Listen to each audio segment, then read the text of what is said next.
सभी को नमस्कार, राधे राधे। बेटा एक और बच्चा हमारे बीच।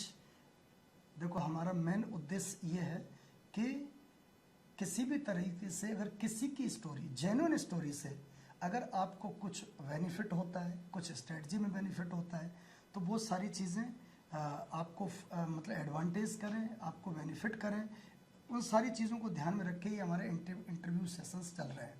ठीक है, तो इसी श्रृंखला में आज हम एक बच्चे को और इंट्रोड्यूस कराना चाहते हैं। बेटा सबसे पहले अपना नाम बताओ। जी, मेरा नाम पवन कुमार। हाँ, ये पवन कुमार हैं और ये इनकम टैक्स डिपार्टमेंट में इनका सिलेक्शन हुआ है। तो सबसे पहले पवन ये बताओ कि जैसे ही आपका सिलेक्शन हुआ जी, तो मतलब सबसे पहले आपको पता लगा, आपने खुद चेक किया या किसी दूसरे ने चेक किया आपका रिजल्ट? जी, मेरा रिजल्ट मैंने खुद चेक किया था। अरे वाह, बड़ी हिम्मत का काम है ये पर। जी, मतलब अपना रिजल्ट खुद से चेक करना, हार्ट बीट बहुत बढ़ गई होगी उस टाइम। मतलब सर इतना प्रेशर था कि मैं बता एक्सप्रेस नहीं कर सकता। ये था आर या पार। इससे पहले मैं सीजीएल से पहले मैं एमईएस में जॉब करता था। ओके, एलडीसी के थ्रू मेरा सिलेक्शन हुआ था वहाँ पे भी। ठीक है। तो वहाँ पे जो एनवायरनमेंट था सर वो थोड़ा आर्मी टाइप, आर्मी में था वहाँ पे मिलिट्री इंजीनियरिंग सर्विसेज। तो वहाँ पे सर पढ़ाई नहीं हो पाती थी, वर्कलोड अधिक था। ठीक है। तो मेरे पास एक ही मौका था कि अगर इस बार सिलेक्शन हो गया तो मैं यहाँ से बाहर निकल के बाहर कहीं अधिक पढ़ाई कर सकूँगा।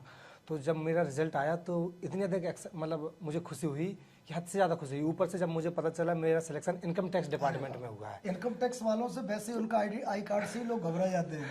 हाँ सर, ये तो मतलब ये क्रेज होता है ना। हाँ, मतलब एक तरीके ऐसा होता है सर, प्राउड फील हो रहा था कि मतलब एक रिस्पेक्टेड संस्था में हम जा रहे हैं। मतलब भाई ऐसे इनकम डिपार्टमेंट टैक्स में अधिकारी बनना, इनकम टैक्स में इंस्पेक्टर, कोई छोटी बात तो होती नहीं है। अच्छा बेटा ये बताओ फैमिली बैकग्राउंड के बारे में थोड़ा बहुत। सर फैमिली बैकग्राउंड, पिताजी फार्मर है। अच्छा, हाँ, बहुत ज़्यादा एजुकेटेड नहीं है, सिर्फ बीए सेकेंड ईयर तक ही है। अच्छा अच्छा। और माता जी भी हाउस वाइफ है। हाँ, सभी लोग मतलब गांव में ही रहते हैं। अच्छा, जी, तो पिताजी ने खेती आपका करके ही गाँव हमको basically पढ़ाया है। पड़ता किस साइड में? सर हम यूपी के सबसे पिछड़े इलाके बुंदेलखंड में अरे वाह। हमीरपुर जिले से आते हैं। देखो भाई, बच्चे ने खुद एक्सेप्ट किया, वैसे पिछड़ा कुछ है नहीं, चीज़ें अगर कुछ कम हो रही हैं तो उनको सुधार भी हो ही जाएगा। गवर्नमेंट अपने अपने स्तर पर काम कर रही है, लेकिन वो एक तरह से पिछड़ा बोला जाता है। पिछड़ा से तात्पर्य उसका डेवलपमेंट नहीं है, पिछड़ा से तात्पर्य यूपी का पिछला हिस्सा। क्या मैं ठीक कह रहा हूँ? जी सर, ये भी है। हाँ। और दूसरा वहाँ पे एजुकेशन का इतना अच्छा कनेक्टिविटी नहीं है। अच्छा, दूसरा ये भी है। तो आपने शुरुआती पढ़ाई अपनी? शुरुआती पढ़ाई मैंने अपने इस गांव के पास में एक हॉस्टल स्कूल था, अच्छा वहाँ पर की। अच्छा। पिताजी ने बचपन से ही हमें हॉस्टल में डाल दिया, क्योंकि पिताजी का मानना था कि गांव का माहौल अच्छा नहीं है, बच्चे गांव में पढ़ेंगे तो बिगड़ जाएंगे। मतलब एक तरह से आपको बचा के भी रखा उस माहौल से। हाँ जी, बचा के भी रखा। तो हम बचपन से ही हॉस्टल में पढ़े हैं, जो गाँव से मुश्किल से 3 या 4 किलोमीटर दूर था। अच्छा, ठीक है। मतलब इतने दूर हम डेली अप डाउन कर सकते थे, लेकिन पिताजी ने कहा नहीं, क्लास के बाद भी बच्चा हॉस्टल में ही रहेगा। अच्छा तो पिताजी ने हमको हॉस्टल में रखा। अच्छा 10th तक हम वहाँ पर पढ़े। उसके बाद 12th में मुझे पिताजी ने बाहर भेज दिया। अच्छा तो 12th में मैं कानपुर में पढ़ा सर। अच्छा। जी, फिर उसके बाद मैंने वापस आके सीजीएल की तैयारी में लग गया। Okay.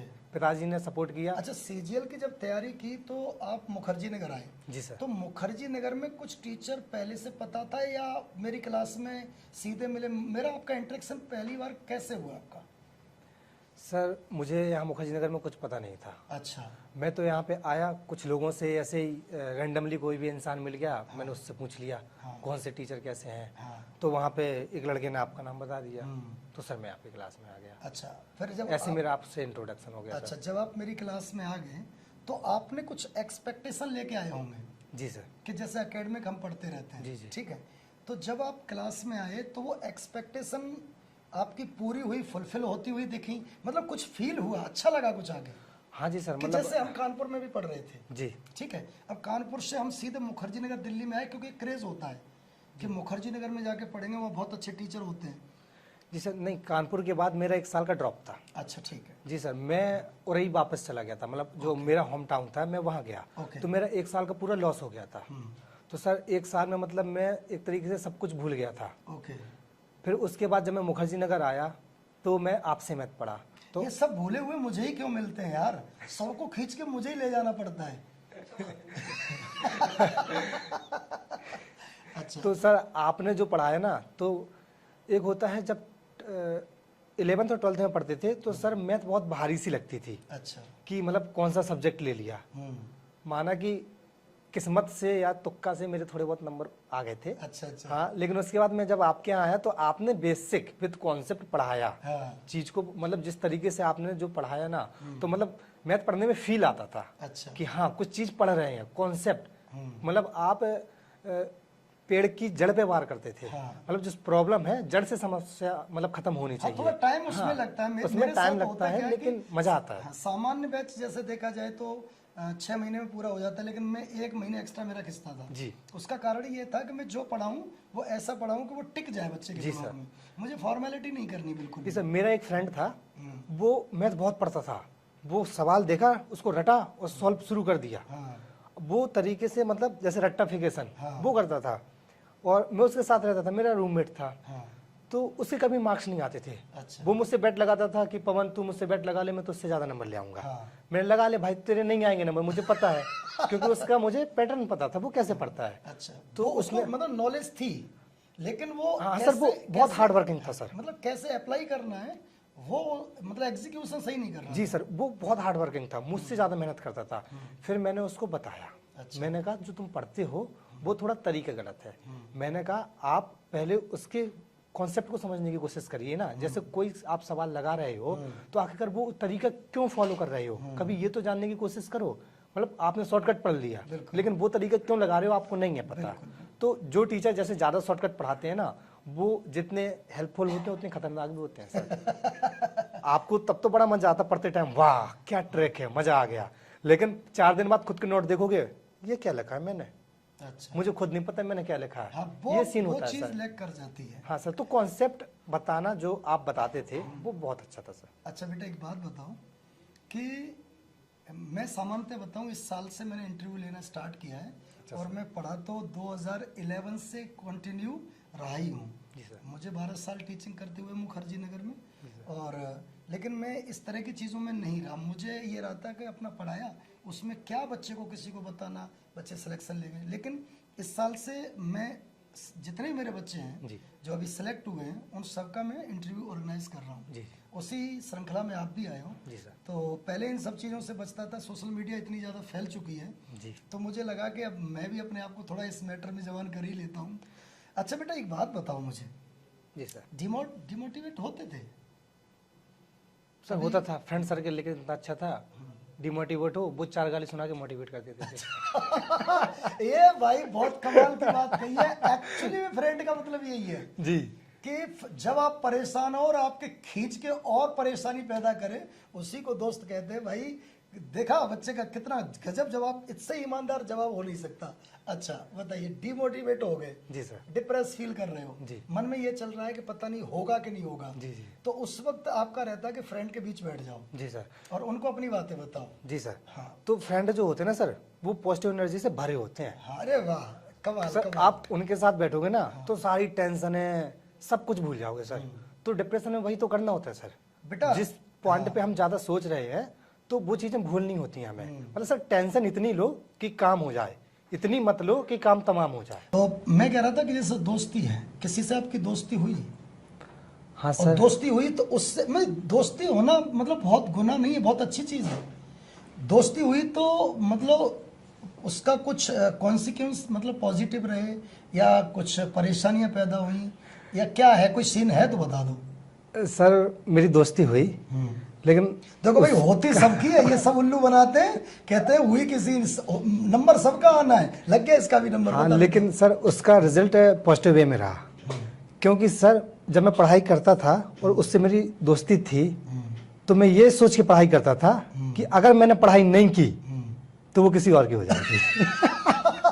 Point to be noted. देख रहे हो भाई, मोटिवेशन ऐसे निकलते हैं, मोटिवेशन कोई बनाए थोड़ी जाते हैं। अब देखो मोटिवेशन क्या है कि अगर भाई मुझे ना मिली तो कोई और उठा ले जाएगा। जी तो सर। ये चीज मोटिवेट करती है अंदर से। अच्छा, तो ये उसके लिए सर मैंने मतलब दिन रात जी अच्छा। तोड़ पढ़ाई की, क्योंकि सर उससे ज्यादा और कोई चीज मोटिवेट नहीं कर सकती। तो मतलब अब ठीक है मामला, अब सर तो ठीक ही होगा। अब तो सर ठीक है, अब तो सर रोका वोका हो गया सर बिल्कुल। अच्छा, अरे वाह भैया, सब कुछ हो गया। कॉन्ग्रेचुलेशन, मामला बन गया। देखो एक चीज Thank you, समझ sir. लो, मैं अपनी तरफ से एक बात रखूं कि लव मैरिज करनी चाहिए कि नहीं करनी चाहिए? बेटा देखो, अरेंज मैरिज करनी चाहिए या लव मैरिज करनी चाहिए, ये सब फालतू की बात है। अरेंज मैरिज नाम का कोई कॉन्सेप्ट मेरी नज़र में तो नहीं होता। देखो, लव मैरिज ही होता है, या तो अपने से कर लो, ना किसी और के लव से करनी पड़ेगी मैरिज। तो बेटा वो मुश्किलें हो जाएंगी, तो चीज़ें ठीक कर लो उससे पहले, खराब हो तो उससे बढ़िया।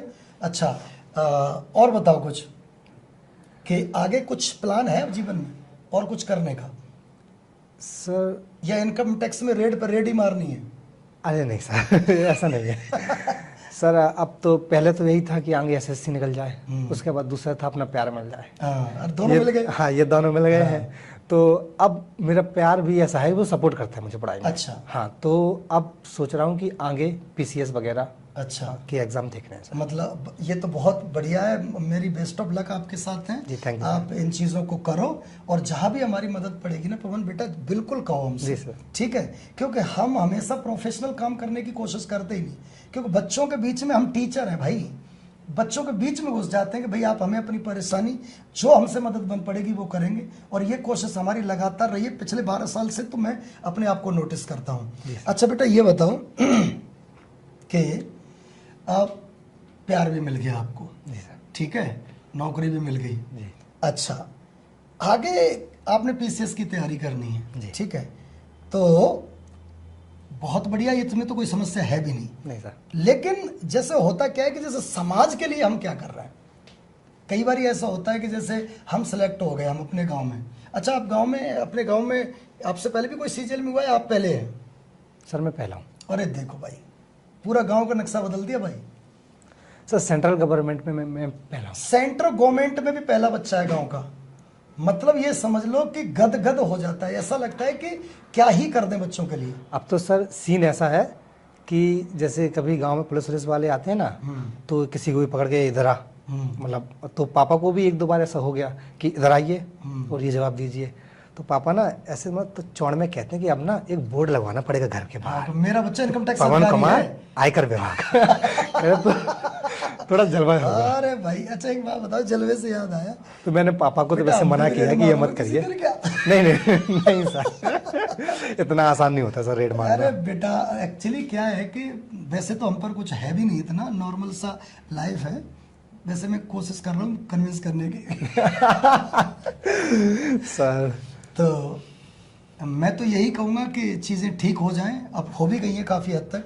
और गांव के जो भी बच्चे हैं जी, क्योंकि गांव में अब रहते, मैं अपने गांव के बच्चों की बात करूँ, अभी भी मुझे पता है कि गांव में जो बच्चे हैं जो लगता है कुछ कर सकते हैं जी, तो उनको खींच के लाओ। मतलब खींच के लाने से तात्पर्य हमारे पास मत लाओ, खींच के लाने से तात्पर्य कि उनको एक प्लेटफॉर्म दो कि आप करो, आप कर पाओगे जब मैं कर सकता हूँ। अब ये हवा तो चल चुकी होगी गांव में जी, कि जब पवन कर सकता है तो कोई क्यों नहीं कर सकता। सर मैं इसके लिए बच्चों को मोटिवेट करता हूँ। मैंने सर लॉकडाउन में मैं गांव में था। अच्छा, तो सर उस टाइम पे भी मैं अपने गांव के जो छोटे छोटे बच्चे होते हैं ना, मैं उनको सर फ्री ट्यूशन देता था। अरे वाह, मतलब जिनके पास पैसा नहीं है, कुछ भी नहीं है, सर मैं एक व्हाइट बोर्ड मंगाया, मार्कर मंगाया, उस सबको बिठा के 1 से लेके 12 तक के सभी बच्चों को, यहाँ तक कि जो बच्चे कंपटीशन की भी तैयारी करते थे, मैं भी उस समय कंपटीशन की तैयारी कर रहा था, ठीक है, लेकिन कोई भी बच्चा मतलब इतना मतलब किसी की भी फार्मर इतने मतलब पैसे वाले नहीं थे। देखो, कर्मठ इंसान कहीं ढूंढ के लाए नहीं जाते हैं, कर्मठ हीरे जो होते हैं अपने आप चमक बिखेर देते हैं। तो ये जो अपने अंदर से एक जिजीविसा होती है ना किसी चीज़ को करने की। अब बच्चे ने कहा कि मैं खुद व्हाइट बोर्ड खरीद के लाया और मुझे लगा कि इन बच्चों को मुझे आगे बढ़ा देना चाहिए। तो बेटा इसके लिए तो मेरी तरफ से मतलब यही संस्कार मैं अक्सर देता हूँ, अपनी क्लासों में भी देखा होगा कि जिसके लिए कुछ अच्छा कर सकते हो करते रहो। जी सर। तो बाकी बच्चों के लिए क्या मैसेज है कि इनको क्या करना चाहिए, और मतलब कोई परेशानी दिक्कत आए तो उससे कैसे लड़ना चाहिए, उससे कैसे निकल के आना चाहिए? सर जैसे कभी भी किसी को परेशानी आती है ना, तो पर डे सुबह उठ के ये सोचना चाहिए कि अगर मैं मेहनत नहीं करूँगा तो मेरा फ्यूचर क्या होगा। मैं चाहूँ तो मैं खुद डिसाइड कर सकता हूँ कि मैं 4 व्हीलर पे जाऊँगा या साइकिल पे जाऊँगा। मैं चाहूँ तो मेरे पापा 4 व्हीलर पे जाएंगे, और अगर मैं चाहूँ तो मेरे पापा एक बड़े घर में रहेंगे, और अगर मैं नहीं चाहूँगा ये सब तो मेरे पापा एक छोटे से घर में रहेंगे, वही लाइफ व्यतीत करेंगे जो आज व्यतीत कर रहे हैं। ये चीज़ हमेशा मोटिवेट करती है। एक चीज़ बता दूँ, बार बार इतने सारे इंटरव्यू आप लोग देखेंगे और देख ही रहे हैं, जिस चीज़ को मैं कंसाइज करके ये कह सकता हूँ कि मोटिवेशन का मेन जो कारण है वो मैं बता रहा हूँ, टोटल 2 ही चीज़ें हैं। एक अपनी परिस्थितियां या ऐसा कह लो माँ बाप की स्थिति, और एक भाई साहब वही जिसको मैं कहना चाह रहा हूँ, ठीक है, ये दो परमानेंट टिके हुए मोटिवेशन है जी सर। भाई। जिसने इनको पकड़ लिया ना वो चीजें आगे बढ़ जाएंगी। बाकी मेरी तरफ से बेटा पवन बहुत बहुत Thank you, sir. शुभकामनाएं, और हमसे लगातार मिलते रहिएगा। जी सर। सिलेक्शन मतलब करियर विल।